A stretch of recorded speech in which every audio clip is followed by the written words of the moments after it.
하나님께서 지금 당신을 그 자리에 두신 이유가 무엇입니까?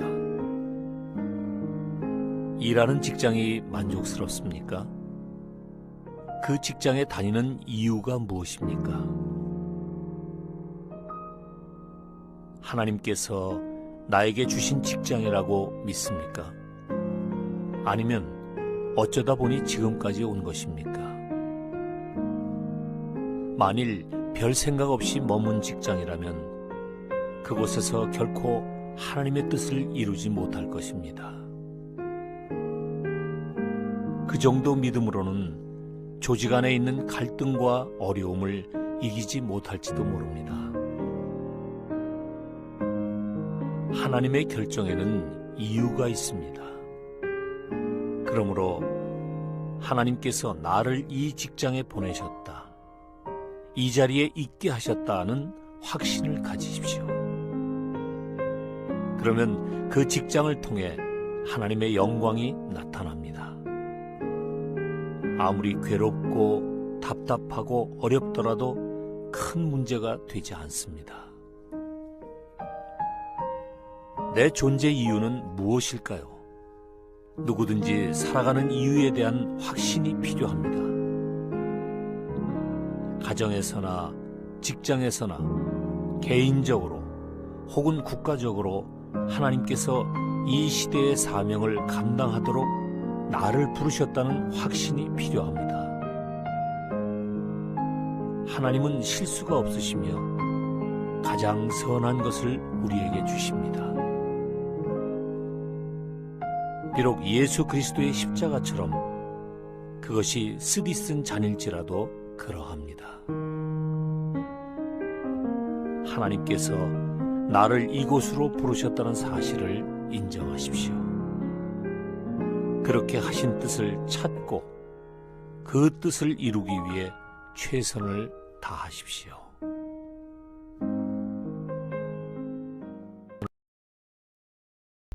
네, 반갑습니다.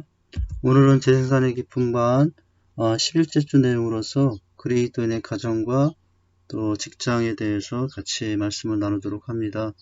앞에 잠시 가정에 대한 영상과 또 직장에 대한 영상, 하나님이 있게 하시고 보내신 가정, 또 직장, 또 우리가 주님의 사람으로 또 삶을 더 영광스럽게 감당해야 될 아주 중요한 삶의 장소라고 할 수 있죠.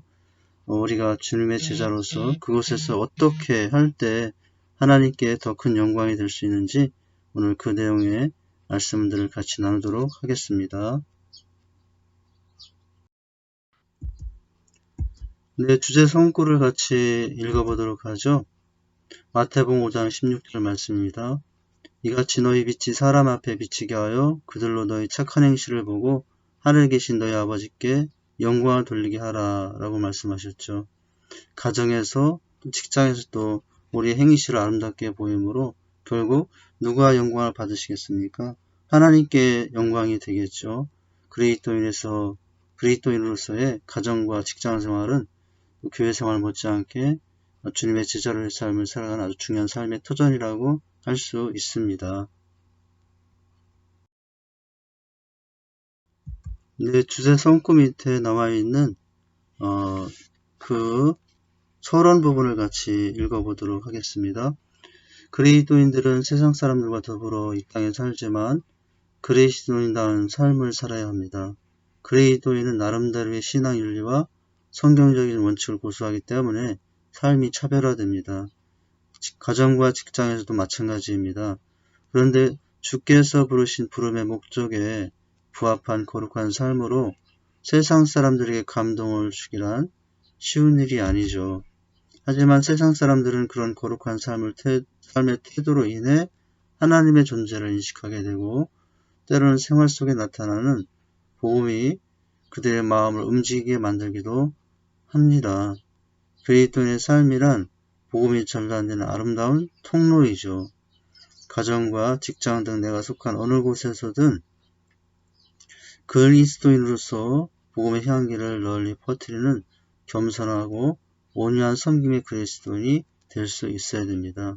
그럴 때 우리는 쟁산의 기쁨을 또 아름답게 누리는 은혜도 허락된다고 할 수 있죠. 오늘 이 3과의 말씀을 통해서는 우리 생활의 대부분을 차지하는 가정과 직장, 우리 삶에 그리스도인들은 우리에게 어떤 의미가 있는지를 살펴보고요. 또 가정과 직장에서 빛과 소금이 되기 위해서 우리가 어떻게 해야 될지 같이 모습들을 나눠보도록 하겠습니다. 오늘 전체의 내용의 흐름을 한번 살펴보고 내용을 진행하도록 합니다. 첫째는 32쪽에 나오는 내용인데요. 가정은 결혼에서부터 시작한다. 그리스도인의 결혼에 대해서 알아보는 자 하는 내용이고요. 34쪽에서는 가정은 결혼을 기초로 한 소중한 공동체이다. 행복한 가정을 위하여 어떻게 해야 하는가를 살펴봅니다. 그리고 세 번째는 가정만큼 직장도 중요하다. 그리스도인에게 직업이란 또 무엇인가를 살펴보도록 합니다. 네 번째, 그리스도인에게 직장 생활을 잘해야 하는 이유는 무엇인가를 36쪽을 통해서 알아보도록 하고요. 또 37쪽을 통해서는 직장에서 하나님께 영광을 돌리기 위해서 구체적으로 어떻게 해야 하는가 이런 내용을 다뤄보도록 합니다. 가정생활과 직장생활 어떻게 할지 또 어떤 모습을 하나님께서 원하시는지를 같이 살펴보도록 합니다. 1번입니다. 가정은 결혼에서부터 시작한다. 그리스도인의 결혼에 대해서 살펴보자. 첫째는 하나님이 보시기에 사람이 혼자 사는 것이 좋지 않아 돕는 배필을 지으셨다고 하는 것이죠. 창세기 2장 18절 말씀입니다. 여호와 하나님이 이르시되 사람이 혼자 사는 것이 좋지 아니하니 내가 그를 위하여 돕는 배필을 지으리라 라고 하시니라 라고 말씀하셨죠. 결혼은 부부가 서로 먼저 돕는 배필이 될 수 있어야 됩니다.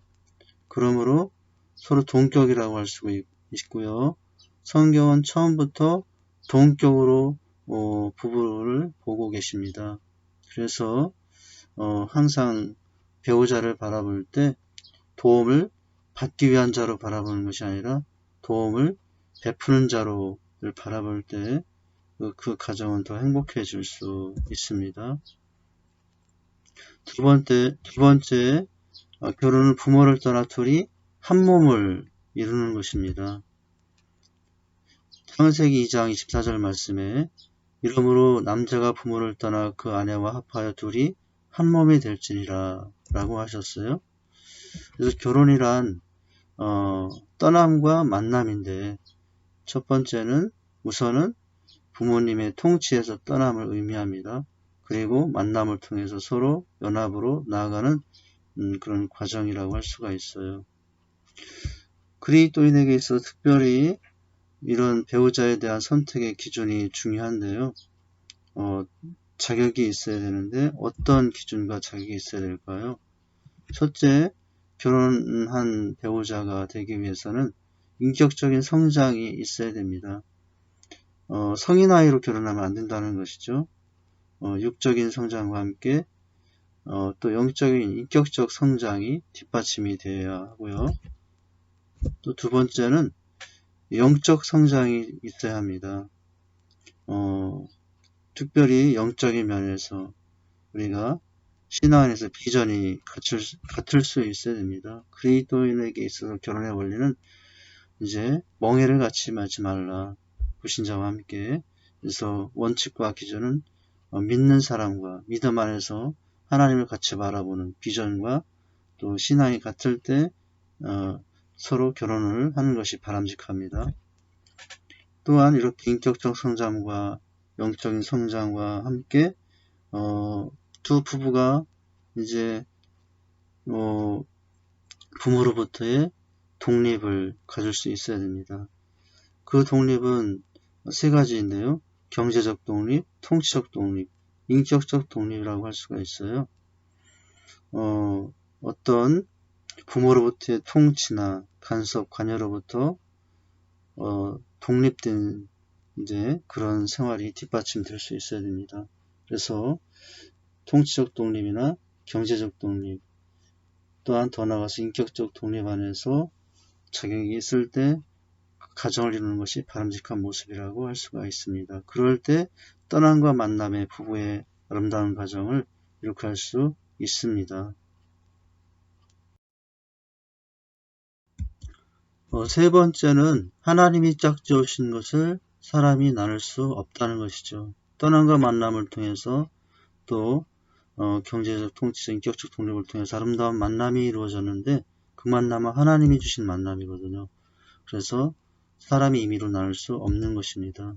마태복음 19장이죠. 예수께서 대답하여 이르실 때 사람이 지으신 이가 본래 그들을 남자와 여자로 지으시고 말씀하시기를 그러므로 사람이 그 부모를 떠나서 아내와 합하여 그 둘이 한 몸이 될지라 라고 하신 것을 읽지 못하였느나 그런즉 이제 둘이 아니요 한 몸이니 그러므로 하나님이 짝지으신 것을 사람이 나누지 못하니라.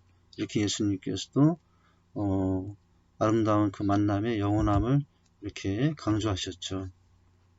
하나님은 무엇보다도 짝지어 주어서 만나게 하신 그 가정이 절대로 깨지길 원하지 않으십니다. 결혼은 그래서 이 사람들 간에 서로 상대들 간에 언약이 아니라 약속이 아니라 결혼은 하나님과의 언약이고 약속이기 때문에 그래요. 우리가 비가 오나 눈이 오나 힘들거나 기쁠 때나 어떤 때나 서로 성실한 배우자가 되기를 결혼식 때 늘 이렇게 강조하고 있지 않습니까? 그런데 성경상 한 가지 우리가 좀 더 생각할 내용은 구약에서 특별한 경우는 이혼 증서를 써서 허용한 경우들이 있다라고 하는 거예요. 이건 어떤 원리 때문인가? 더 큰 악으로 나가지 않도록 오히려 상대를 보호하기 위해서 예외적으로 두었던 원리죠. 중요한 원리는 하나님이 짝주으신 것을 사람이 임의로 나눌 수 없다고 하는 것입니다. 또한 결혼할 때 주의할 점 한 가지는 배우자를 선택할 때 하나님을 의지할 수 있어야 합니다. 창세기 24장 7, 9절 말씀이죠. 하늘의 하나님 여호와께서 나를 아버지 집과 내 고향 땅에서 떠나게 하시고 내게 말씀하시며 내게 맹세하여 이르시기를 이 땅을 내 씨에게 주리라 하였으니 그가 그 사자를 너보다 앞서 보내실지라. 내가 거기서 네 아들을 위하여 아내를 택할지니라. 만일 여자가 너를 오려고 아니하면 나의 이 맹세가 너와 상관이 없나니 오직 내 아들을 데리고 그리로 가지 말지니라. 그 종이 이에 그 주인 아브라함의 허벅지 아래에 손을 놓고 이 일에 대하여 그에게 맹세하였더라 하였더라 라고 말씀하셨죠. 아브라함의 아들 이삭이 배우자를 선택할 때의 과정을 보여주는 말씀이에요. 철저하게 하나님을 의지해서 하나님의 인도하심 안에서 배우자를 선택하고 또 가정을 이루는 귀한 모습을 보여주고 있습니다. 결혼이라는 것은 이와 같이 사람과 사람의 약속이 이전에 하나님과의 약속이고 특별히 하나님의 약속을 성취하는 귀한 축복의 통로가 되는 것이죠.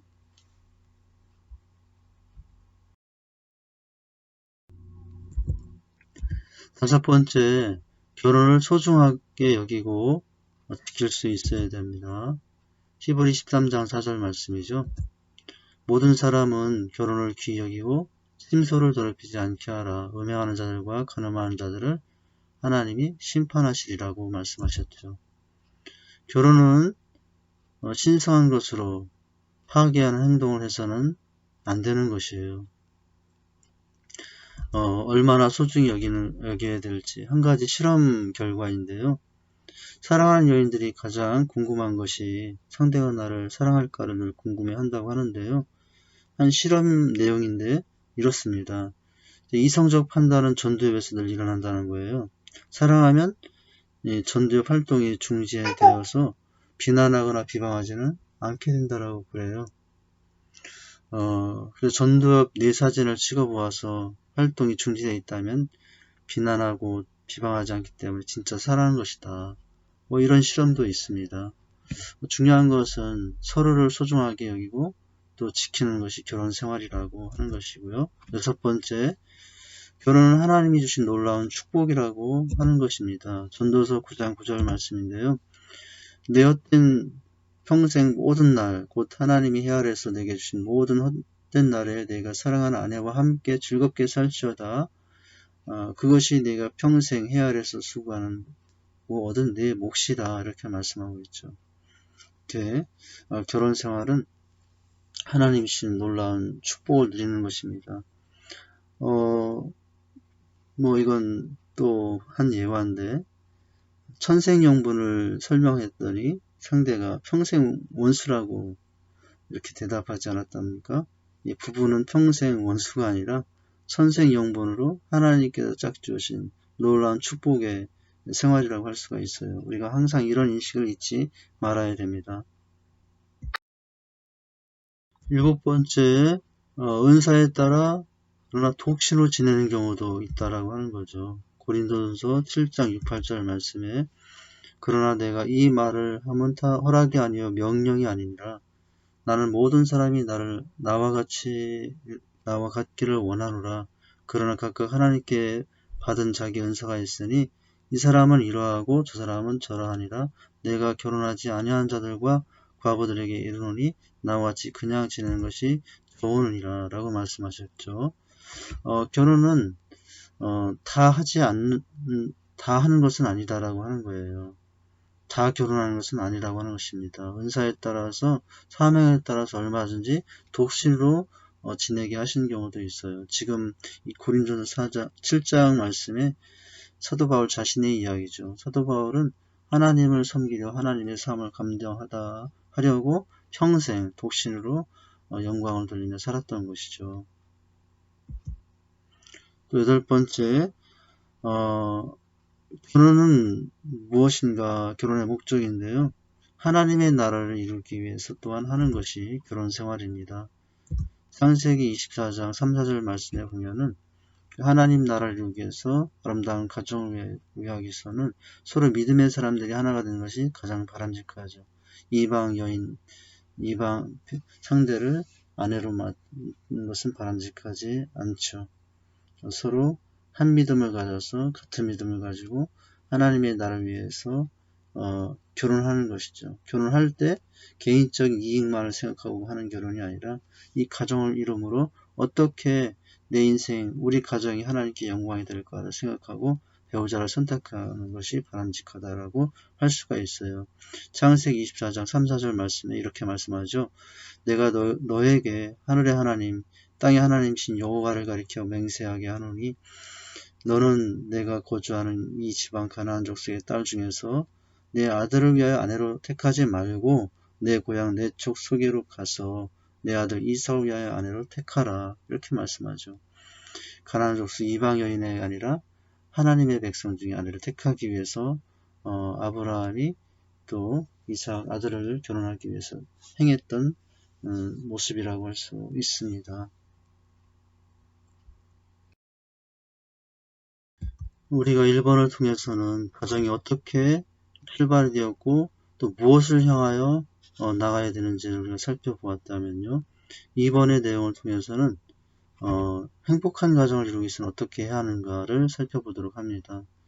가정은 이 결혼을 기초로 한 공동체인데요. 어떻게 할 때 행복해질 수 있을까요? 첫 번째는 가정을 우상시하면 안 된다는 거예요. 마태복음 10장 30절 말씀입니다.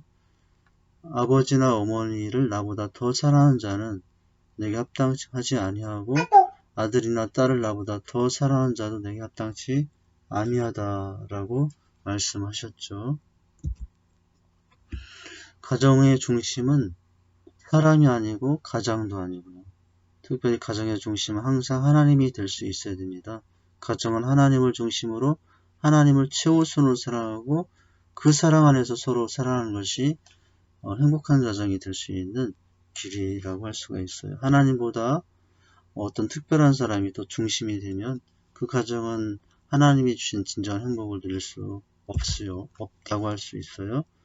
그리고 행복한 가정이 되기 위해서 어떻게 해야 되냐. 두 번째는 부모는 자녀를 성경적으로 양육할 수 있어야 된다고 하는 거예요.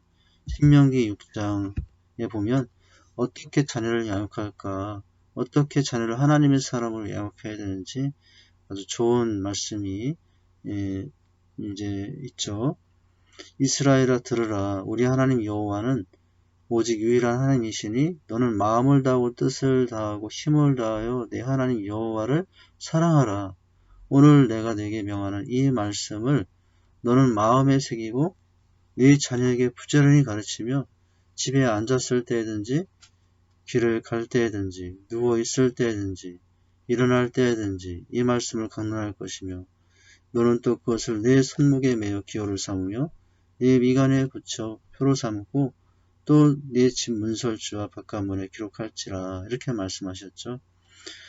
이 정도로 자녀를 하나님의 사람으로 양육할 때 결국 그 가정은 행복해질 수 있습니다. 여기서 우리가 생각할 것은 자녀는 그 가정의 부모의 소유가 아니고 하나님의 소유라고 하는 것을 항상 잊지 않는 거예요. 하나님이 자녀이지만 잠시 우리 부부 그 가정에 맡겼을 뿐이라는 그런 청지기의 마음으로 자녀를 양육해 줄 수 있어야 합니다. 그래서 그 자녀를 양육하기 위해서 한 가지 또 중요한 원리 중에 하나는 자녀를 유능한 자보다는 구별된 자로 키우는 것이 하나님께서 원하시고 그 자녀가 잘 되는 길이라고 하는 거예요. 자녀를 유능한 자가 되기 위해서 학원도 보내고 수많은 스펙을 쌓게 하고 그렇게 하는 것보다 더 중요한 것은 그 자녀를 어려서부터 하나님 안에서 구별된 자로 이렇게 키우는 것이 양육해 주는 것이 그 자녀의 앞날에 행복한 길을 열어주는 길이라고 하는 것입니다. 그래서 자녀가 유능한 자가 되지 못할지라도 구별된 자, 하나님은 그럴 때 유능한 자보다 구별된 자녀를 쓰시기 때문에 그렇습니다. 행복한 가정이 되기 위해서는 이번에는 아내의 역할과 남편의 역할인데요. 아내는 남편의 영적 권위를 인정하고 따르는 모습을 갖는 것입니다. 에베소 5장 말씀이죠. 아내들이여 자기 남편에게 복종하기를 죽게 하듯 하라. 이는 남편이 아내의 머리됨이 그리스도께서 교회의 머리됨과 같으니 그가 바로 몸의 구주시니라. 그러므로 교회가 그리스도에게 하듯 아내들도 범사에 자기 남편에게 복종할지라 라고 말씀하셨죠. 어떤 상황에도 이제 남편에 대한 존중을 잃지 않는 태도, 물론 남편의 바른 생활이 필요하기도 전제가 되는 것이겠지만요. 그래서 서로가 존중하며 사는 것이죠.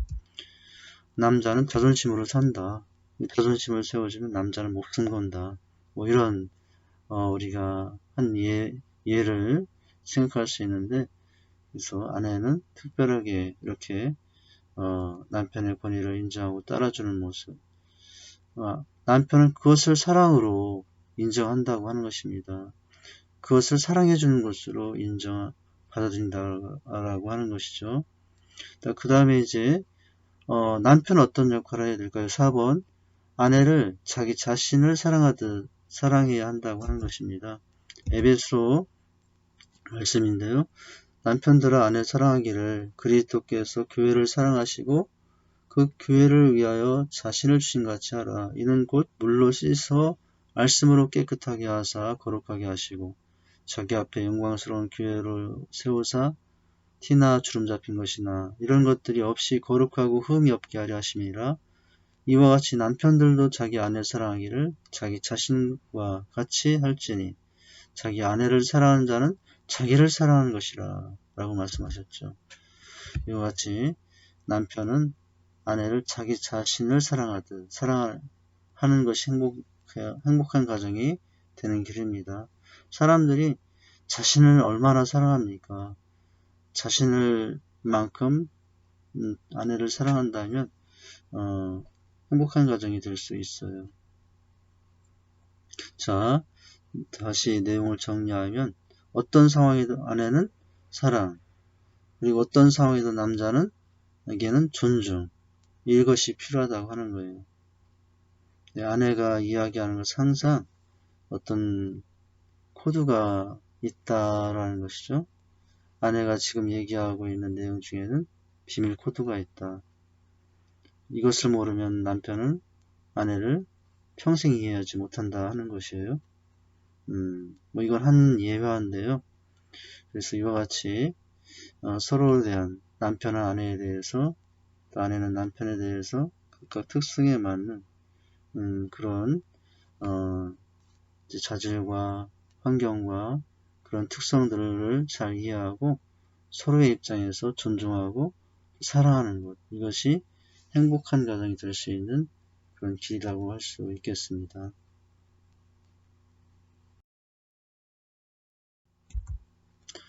행복한 가정이 되기 위해서는 자녀들은 또 어떻게 해야 할까요? 부모들은 자녀에게 어떻게 하고, 아내는 남편에게 어떻게 하고, 남편은 아내에게 어떻게 해야 하는가를 봤잖아요. 이번에는 자녀들은 부모에게 어떻게 해야 하는가. 5번입니다. 자녀들은 주 안에서 부모에게 순종하는 태도를 갖는 것이죠. 에베소 6장 말씀에 자녀들아 주 안에서 너희 부모에게 순종하라. 이것이 옳으니라. 네 아버지와 어머니를 공경하라. 이것이 약속 있는 첫 계명이니 이로써 네가 잘되고 땅에서 장수하리라. 라고. 행복한 가정 참 중요합니다. 스트레스가 많은 현대인들에게 그 모든 스트레스를 감당해주고 해결할 수 있는 가장 좋은 곳이 어디냐? 가정이라고 하는 것이죠. 세상에서 받은 모든 스트레스와 짐들은 가정에서 풀려지고 자유해질 수 있기 때문에 그래요. 그래서 행복한 가정이 될 때 그 인생이 행복한 가정이 될 수 있습니다. 자, 이 시간은 잠시 살펴볼 내용은 이제 남자와 여자의 판단에 대해서 살펴보므로 어떻게 서로 해야 될까를 좀 더 알 수 있을 것 같습니다. 첫째, 여자는 우선순위로 판단하는 이제 특성을 가지고 있다. 여자는 그래서 어떤 때 또 언제 사랑받는다고 생각하는가. 남편의 생각 속에 항상 아내가 최고의 우선순위일 때 여자는 아내는 사랑한다라고 인식을 하게 된다라고 하는 것이고요. 그리고 늘 아내의 생각과 의견을 존중히 여김받을 때 나를 사랑한다라고 생각한다는 거예요. 그래서 여자는 남편이 나를 어떻게 생각하는가를 중요하게 생각을 한다라고 하는 것이에요. 이것이 이제 아내된 여성의 특징이다라고 하는 것이죠. 두 번째, 여성과 달리 남자는 사실을 중심으로 늘 판단한다라고 하는 특성이 있대요. 그래서 남자는 100마디를 한마디로 하기를 원한다고. 그런데 여성은 다르게 한마디를 100마디로 하기를 원한다. 이런 차이점이 있다라고 하는 것이죠. 그다음에 남편은 언제 사랑받는다고 생각하는가? 아내로부터 존중받을 때, 용납받을 때, 또 칭찬받을 때, 격려받을 때, 감탄을 받을 때, 감사를 받을 때, 남편은 그것을 사랑으로 인식하고 받아들인다라고 합니다. 자, 다시 한번 좀 정리하는 내용이 될 수 있겠는데요. 부부관계는 존중과 사랑의 관계다. 서로 존중과 존경의 고리가 잘 연결되어 있어 행복한 가정, 행복한 부부가 될 수 있어요. 그래서 모든 상황의 가운데 서 사랑의 위기가 될 수 있지만 모든 상황이 사랑의 기회가 될 수도 있거든요. 확인하는 기회가 될 수 있거든요.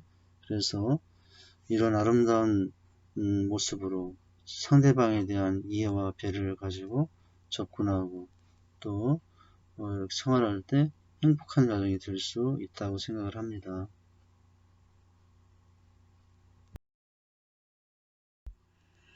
지금까지 가정에 대해서 살펴보았죠. 가정이 어떻게 시작이 되었고 또 가정은 어떻게 행복해질 수 있는가를 봤는데요. 우리 그리스도인들에게 또 한 가지 중요한 삶의 현장이 직장입니다. 가정만큼 직장도 중요하다. 그렇다면 그리스도인에게 직업이란 또 직장이란 무엇일까요? 첫째, 하나님의 영광을 드러내는 일입니다. 가정도 마찬가지였고요. 고린도는 10장 31절이죠. 그런즉 너희가 먹든지 마시든지 무엇을 하든지 다 하나님의 영광을 위하여 하라라고 말씀하지 않았습니까? 직장 생활이라는 것이 단순한 삶의 필요를 해결하기 위한 수단이 아니라 하나님의 영광을 드러낼 곳이다라고 생각하고 임할 수 있어야 된다고 하는 것이죠.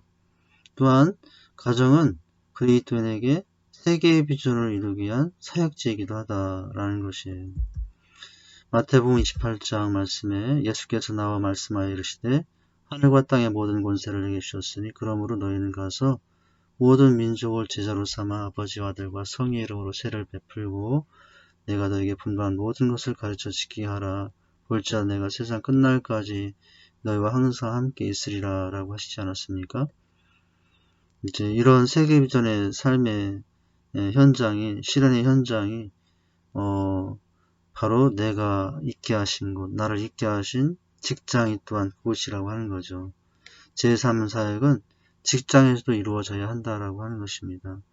세상 끝날까지 성령께서 함께 하신다고 하셨는데요. 바로 왜 함께 해주신 것입니까? 우리가 있게 하신 곳, 그것이 특별히 직장일 때 그 직장에서도 이 제3의 비전을 이루기 위해서라고 하는 것입니다. 그리스도인에게 직업이란 세계의 비전을 이루기 위한 사역지이기도 하다라고 하는 것이에요. 직장은 또한 그리스도인에게 있어서 어떤 의미가 있는가? 섬기는 현장이다라고 하는 것이죠. 누구의 사랑으로? 그리스도의 사랑으로 섬기는 하나님이신 사역지이다라고 하는 것입니다. 골로새 3장 20절 말씀 무슨 일 하든지 마음을 다하여 죽게 하듯 하고 라고 하셨죠. 사람에게 하지 말라. 그리스도인으로서 직장에 가서 그들이 불신자이든 신자이든 마치 주님이다라는 생각으로 주님께 대하듯이 할 때 그 직장 생활은 하나님의 영광이 드러나는 아름다운 선교지, 사역지가 될 수 있죠. 또 직업이란 뭐냐? 삶 속에서 드리는 예배다. 이런 태도로 임한다고 하는 것입니다. 로마서 12장 1절 말씀에 그러므로 형제들아 내가 하나님의 모든 자비하심으로 너희를 권하노니 너희 몸을 하나님이 기뻐하시는 거룩한 산자물로 드리라. 이는 너희가 드릴 영적 예배다라고 말씀하시죠. 우리가 넓은 의미의 예배는 생활도 예배거든요. 좁은 의미의 공적인 예배, 시간만이 하나님께 드리시는 예배가 아니라 그 시간 외에 보내신 삶의 현장에서 그 생활이 예배가 됩니다. 바로 직장이 내 예배지라고 할 수가 있습니다. 직업은 우리의 몸을 하나님께 산제물로 드리는 제사입니다. 세상 속에서 드리는 영적 예배이기도 하고요. 세상 속에서 우리가 산제사로 섬기며 나갈 때 세상을 변화시킬 수 있게 되고 하나님의 더 큰 영광을 드러낼 수 있게 됩니다. 가정만큼 직장도 중요하다라는 것입니다.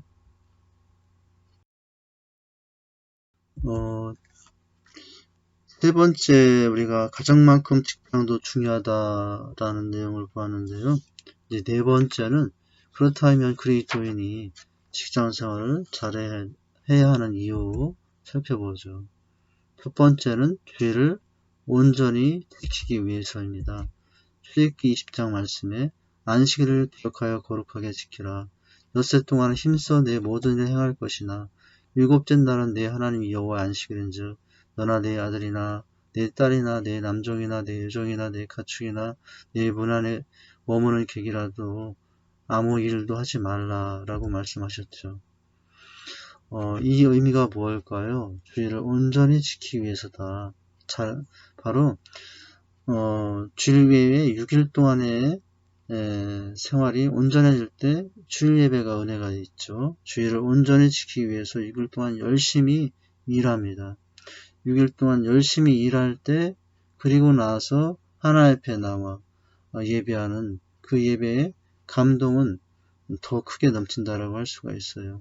6일 동안의 삶이 부족할 때, 아쉬울 때 주일 예배 가운데 감동이 넘치보다는 하나님 앞에 또 부족함 때문에 죄송스러울 수 있지 않습니까? 자, 직장 생활을 잘해야 되는 이유, 주일을 온전히 지키고 더 아름다운 예배가 되기 위해서라고 하는 것이죠. 또한 왜 잘해야 되는가? 경제적인 책임을 다해야 되기 때문에 그래요. 제사를 5장 3장 10절 말씀에 우리가 너희와 함께 있을 때에도 너에게 명하기를 누구든지 일하기 싫거든 먹지도 말라라고 말씀하셨습니다. 성경에서는 우리가 얼마나 열심히 일하기를 원하는지 일하기 싫거든 먹지도 말라라고 하시고 계시죠. 일하지 않고 살아가는 것은 하나님의 뜻이 아니에요. 직장생활에 열심히 일하는 것, 직장생활의 모든 일도 누구의 일이다? 하나님의 일이다 라고 생각하고 감당하는 것입니다. 물론 그 회사에 속한 이제 경영자가 맡긴 일일지라도 물론 그 사람이 맡긴 일이지만 우리의 입장에서는 하나님께서 맡긴 일이다 라는 마음을 가지고 그 책임감을 가지고 일할 때 하나님께서 더 영광 받을 수 있게 되는 것입니다.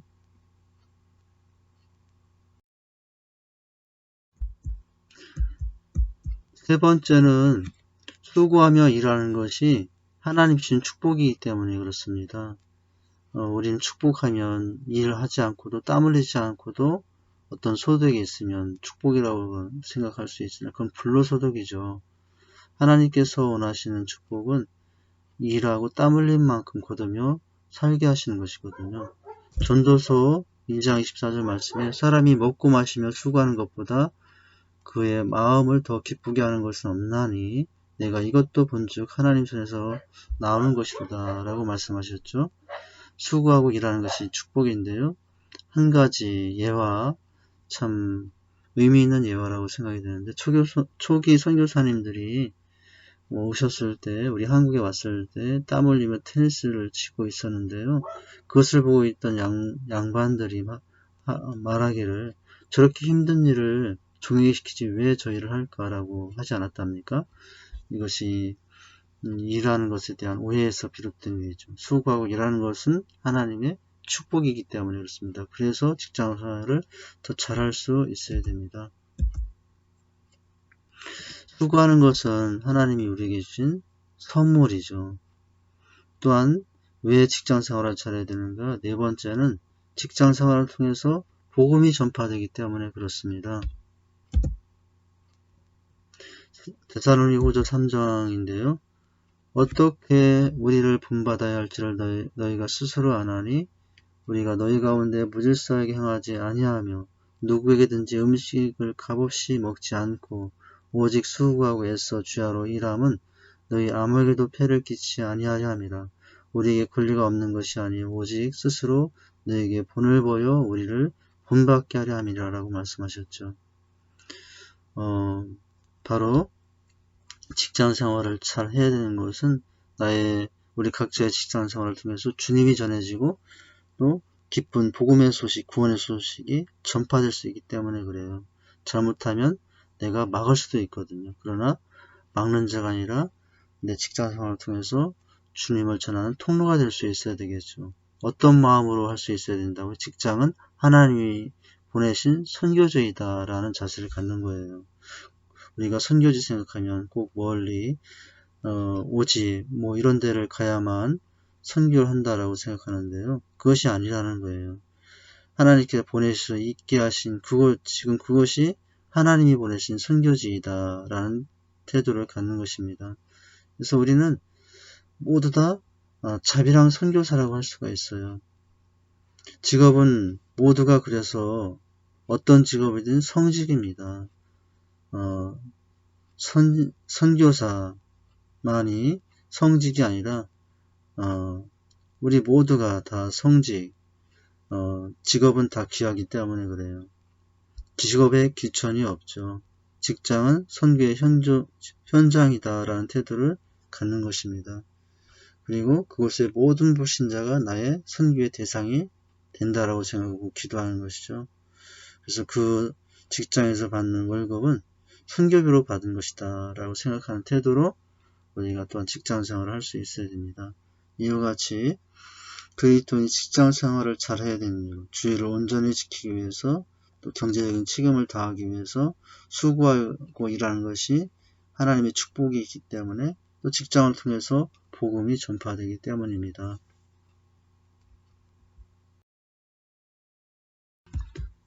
가정만큼 직장도 중요하고요.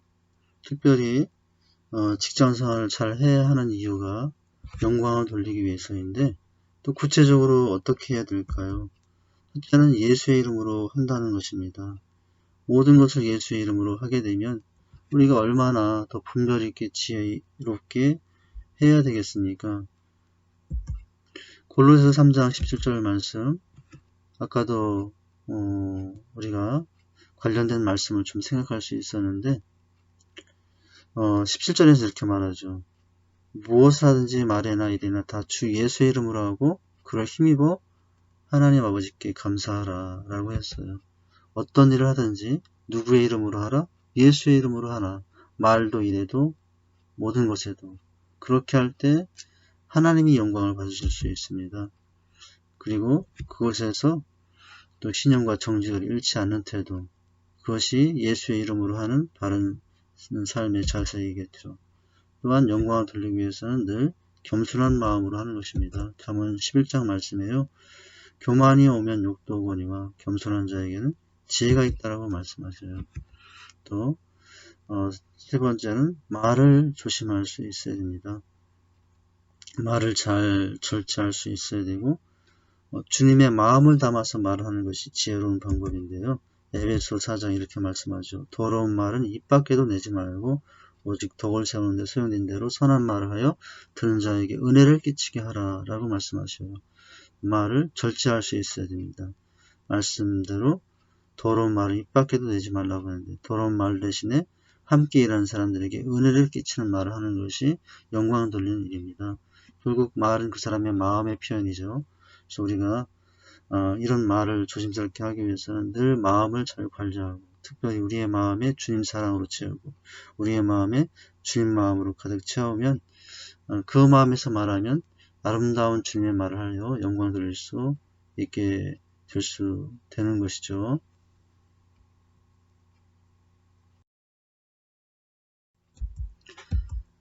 네 번째는 성실하고 부지런히 일해야 합니다. 잠언 10장 말씀이죠. 손을 게으르게 놀리는 자는 가난하게 되고 손이 부지런한 자는 부하게 되느니라 라고 말씀하시죠. 그리스도인이면서 불성실하고 또 나태하면 하나님 영광을 가리게 될 수 있어요. 항상 조심해야 됩니다. 성실하고 부지런한 모습을 갖는 것 중요한 자세입니다. 또한 거기에 대하여 정직하라고 하는 것이죠. 잠언 2장 1절 말씀에 그는 정직한 자를 위하여 완전한 지혜를 예비하시며 행실이 온전한 자에게 방패가 되시나니 라고 말씀했어요. 정직한 자를 위하여 완전한 지혜를 예비하셨다라고 말씀하죠. 그래서 항상 어떨 때 정직하게 사는 것이 손해가 될 수 있고요. 또 어리석어 보일 수도 있어요. 그러나 우리가 한 가지 기억할 것은 정직하게 사는 것이 손해보는 것 같아도 하나님이 보시고 또 하나님을 알고 계시고 또 하나님이 인도해 주신다고 하는 것이에요. 또한 하나님께 영광을 돌리기 위해서 직장생활할 때 주의할 될 내용은 하나님을 경외하고 사람을 두려워하지 말라라고 하는 거예요. 물론 이 말씀은 직장에서 사람을 무시하라는 말은 절대 아니죠. 하나님을 경외하지만 또 그 직장의 사람들을 주님의 마음으로 사랑하지만 하나님보다 더 두려워하는 존재가 되지 않도록 늘 조심할 수 있어야 결국 하나님께 영광을 돌릴 수 있게 됩니다. 잠언 29장 말씀이죠. 사람을 두려워하면 올무에 걸리게 되거니와 여호와를 의지하는 자는 안전하리라고 말씀하시죠. 직장생활에서 힘든 것이 일이 힘든 것보다는 사실은 관계가 힘든 경우들이 너무 많죠. 인간관계가 쉽지 않습니다. 인간관계가 힘듭니다. 하지만 그렇다고 하더라도 사람 눈치만 보면 잘 되는 것 같아도 더 큰 실수를 하게 되고 실패할 수 있게 돼요. 하나님의 뜻을 붙잡고 하나님께 인정받는 것이 가장 잘 되는 척도가 됩니다. 그것이 나도 잘 되는 길이고 또 그 옆에 있는 동료들, 직장을 또 잘 되게 하는 방법이에요. 왜 그렇습니까? 그 모든 과정을 살피며 보시는 하나님이 살아계시기 때문에 그래요. 세상은 결과만 원하지만 하나님은 과정들을 보시는 분이에요. 비록 우리가 직장생활할 때 과정들을 하나님 앞에서 하기 때문에 결과가 좋지 못하고 부족할지라도 그 모습을 가지고 그 믿음을 가지고 순서 과정마다 정직하고 성실하게 부지런할 때 나중에는 더 큰 영광을 돌리게 될 수 있습니다. 사람을 무시하는 말은 아니고요. 사랑해야죠. 그러나 자세는 하나님을 경외해야 돼 사람을 두려워하지 않는다. 이렇게 할 때 하나님이 이제 영광이 될 수 있습니다. 어떻게 할 때 영광이 될 수 있는가? 예수님의 이름으로 하라. 겸손하라. 말을 조심하라. 성실하고 부지런하라. 정직하라. 하나님을 경외하고 사람을 두려워하지 말라. 바로 이런 모습으로 아름다운 직장생활 또 더 큰 영광을 돌리는 직장생활이 될 수 있어야 합니다. 이 시간은 적용과 나눔의 시간인데요. 이번 과의 가르침에서 새로 깨달은 것 중 적용하여 실천하고자 하는 것을 기록한 후 서로 나누어 보자. 우리 주님의 제자로 살지만 그러나 세상 속에 있는 우리가 감당해야 될 가장 중요한 삶의 현장 두 가지를 봤습니다. 가정과 직장에 대해서 살펴보았는데 1번부터 5번까지의 내용들을 다시 한번 좀 차근차근히 보시면서 특별히 가정생활 속에서 내가 중요해야 될 것, 또 직장생활에서 내가 중요해야 될 것을 나누면 좋겠어요.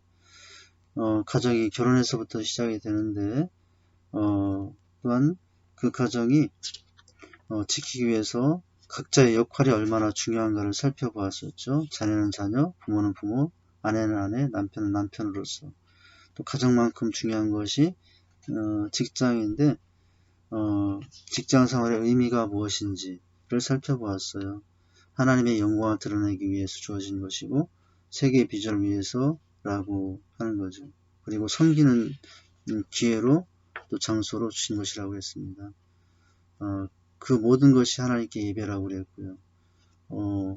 이제 왜 잘해야 되는가? 주의를 온전히 잘 아름답게 지키기 위해서 또 경제적 모든 책임을 다하기 위해서 또 그 모든 일이 하나님의 축복이기 때문에 복음이 전파되고 예수가 전해지는 기회가 되기 때문에 어떻게 할 때 영광 돌릴 수 있다고 했습니까?